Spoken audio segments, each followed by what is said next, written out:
Welcome to POSTCAST. The Utah Jazz defeat the Philadelphia 76ers, who came in at 5-1. Rudy Gobert mans the middle. The Jazz make the plays they need to make, and we got a fun one to talk about. It's all coming up on POSTCAST.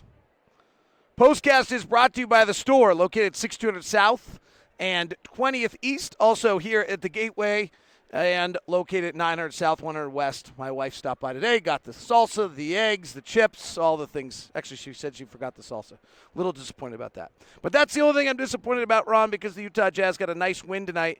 Let me just start kind of big picture to you. What do you take from this one? Well, there's a lot to look at, I think. The fact that the Jazz game plan, I thought, early in the ball game kept them in it, and they did not let the size and the rebounding of the 76ers dominate the ball game. So let's start there. The rebounding's been so much of a conversation for the last week. Mike Conley said in our post-game interview with Tony Parks he probably boxed out more tonight than he has in his entire career, laughing a little bit about that. But this was the number one offensive rebounding team, the number one defensive rebounding team in the NBA, and the Jazz out-rebound them tonight. Jazz got 14 offensive rebounds. That says a lot. They out-rebound them tonight. And it just shows, David, when you focus in on something, you make mistakes out there on the floor. Every player, every team, every coach, you make mistakes. You correct those, and then the next ball game, you should be able to eliminate those mistakes you made that cost you the ball game the game before. And obviously, the number one thing was to concentrate on boxing out, not letting your opponents dominate the offensive glass and rebounding the defensive glass. All right, let's walk through a few of the things that took place tonight, namely the post defense. Tobias Harris goes 4 of 11. Al Horford goes 3 of 14. Joel Embiid goes 5 of 16. He did get to the line 18 times, so don't want to dismiss that night.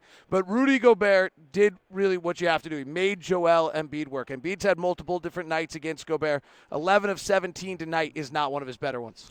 It's not, and you're absolutely right. Rudy played really big, made Embiid work very, very hard, tired him out. Both of them spent about 35, 36 minutes on the floor tonight, and putting Embiid on the free throw line, and he shoots a great percentage, was probably the best thing. That just did not let him dominate him at the rim. Donovan lived early in the game in the mid-range. We can have a longer discussion about this another time. I actually think Donovan's line tonight is a little bit exactly why I have a problem with mid-range. He was brilliant early, though, and it seemed to open up the rest of the game for everybody. Well, he's so good now, and I think he's in that comfort zone of being able to get to that spot. And he knows when the ball's going in. I don't know if you noticed when he takes that shot, when he hits the floor, he's already going the other way because he just feels it. He knows that his percentage is going to be good from that spot. He just has so much confidence in it. But I agree with you. I thought late in that fourth quarter he took a couple of off-the-bounce three-point shots as though he knows that he needs to pick things up in that area. What I really liked is that late in the game he went and attacked the rim. He hadn't gone to the free throw line all night until the fourth quarter. And then late in the night he attacks the basket. I thought that was a nice sign rather than just relying on that jump shot. Well, I think you're absolutely right. In order to get to the free throw line, you must attack the basket and force guys into making fouls. But I thought, with Embiid back there, that early in the ball game, that was something that he probably thought about during the course of the day and says, when I get to that 15 to 12, 13-foot range, pull up and knock down that mid-range shot. Now, I'm not speaking for him. I'm saying that this is what I would do because, and I was one of those guys that could get to that 15, 13-foot range, and that was a good shot for me. So Andy Hermata, who's a really consistent listener here, asked the question, Embiid laid off Donovan on the pick and roll, allowing Donovan the elbow jumper. Was that laziness or by design?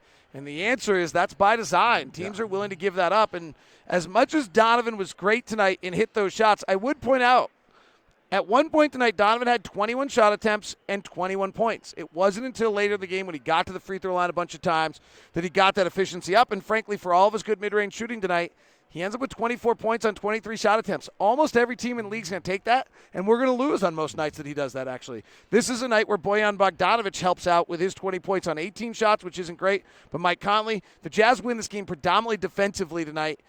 They get it, and they had just enough other offensive sources tonight. Bojan hits a huge three late. Cool Donovan passes to him, raises his arms in the air long before Bojan even let it fly. But it really – this is a little bit of a night that explains why teams let you have the mid-range shot because Donovan was incredible at it and yet still came out as a point of shot. Okay, so my question to you is that every team in the league wants to shoot threes. Yep. And every coach knows that every team in the league wants to shoot threes. Yes. So if they're working as hard to take away those threes, that means that you're going to have to be efficient there on the 2-point range. The Jazz got up 22 3-point shots tonight. You think that they should get up 33, 34, 35 shots a ball game. They got up 25% of their shots tonight were threes. That's way too low. Way too low. It would be last in the NBA. So that'd be last, but if that's what the opposing team or coaches are baiting you into, you've got to penetrate, find another shooter, you got to do something else. different. Yeah, you cannot if you shoot 25%, it worked tonight. But if you shoot 25% of your shots as threes, you will not win very much in the NBA right now. Now, I mean, the other angle, you can do a little bit of what the Clippers did last year and what San Antonio did last year. Now, they had DeMar DeRozan and LaMarcus Aldridge. They had Tobias Harris, Danilo Gallinari. Is if you have really, really good mid-range players, you can decide you're only taking open threes, but that's a hard way to live. And those were the first and second, and so you better be what the Spurs were last year was the number one three-point shooting team in the league.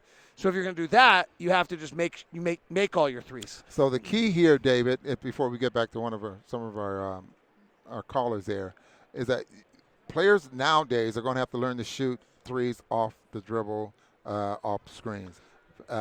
Those uncontested threes that the Jazz worked so hard to get last year that they did very, very good at, are they going to be hard to get from now on? I think they are. I mean, teams are sticking on our shooters much more than we did a year ago. We're down 5 catch-and-shoot threes a game.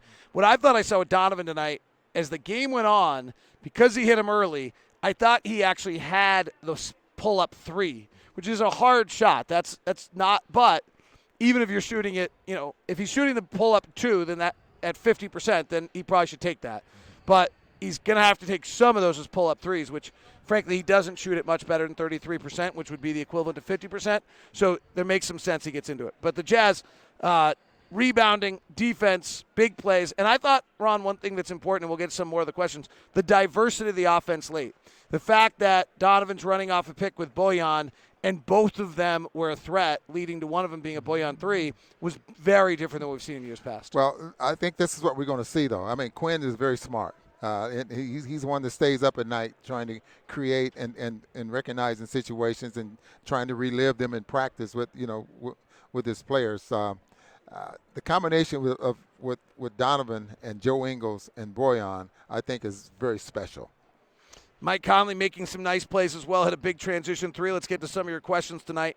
After this one, great board work. The baseball pass by Donovan. They hit a corner 3. That was awesome. I actually didn't call it great because Josh Richardson was grabbing his back, and I thought he was hurt on that one. Rebounding was great. Seems Donovan is getting to the line more. Is that the case? What adjustments has he made from last year to this year that's enabling to get him to the line more frequently? You learn how to draw fouls, and I've talked about this quite a bit, is that learning how to draw fouls doesn't mean just getting hacked. When you're driving to the basket, you want to control your body, which means you want to draw the contact, make sure that you're getting hit, and then you can control the type of shot that you're shooting so you can get maybe a three-point play out of it. But you don't give up when you have an advantage, and that meaning when you're driving to the basket and you got the shoulder in there, which means you have the advantage, you don't give that up. You keep pounding away. Sooner or later, you're going to get a foul and get to the line. Tony Bradley had some nice minutes, and people thought tonight. Tony finished with, on our questions, Tony Bradley had 8 points and 3 rebounds, all of them offensive. He had 3 fouls. You know what? He lived tonight. I think that's the biggest thing for him. He just played Joel Embiid, and he survived. Yeah, this was a big game for him. I'm sure he was a little bit nervous, made some mistakes when he first got into the basketball game.